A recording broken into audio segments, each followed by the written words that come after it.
all need to get angry. If we didn't have anger, and if we weren't angry at something, we wouldn't have gotten the United States going. We would still be sitting there putting up with what Britain was pushing on us at the time. We get angry at disease. We get angry at illnesses. We fight a cold. We fight the flu.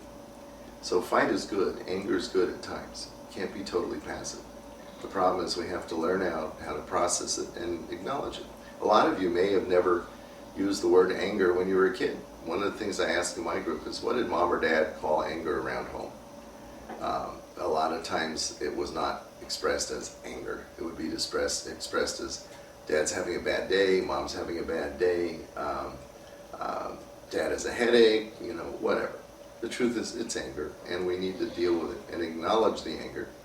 And it's not a bad idea for you to acknowledge it yourself. It's easy to blame. In my groups, I always tell people, particularly domestic violence groups, but also the anger management groups, there's boundaries and responsibility. Those are a couple of things that I try to get across to people in my groups. Number one is there's a boundary for everybody. In your relationship, there's a certain number of things you can say, a certain number of things you can do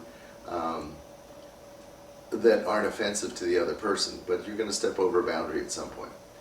You can argue, if you're living out in the desert and you're on a 5-acre hunk of land, you can yell at each other a little louder than if you're in a studio apartment in the middle of Los Angeles. Out in the desert, no one's going to hear you. In the apartment, they're going to hear you. But also with what we say with each other.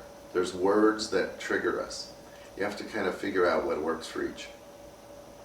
For some of us, there's certain words, again, this goes back to the family thing or what other people have said, certain words that really can upset somebody. You have to be careful about that.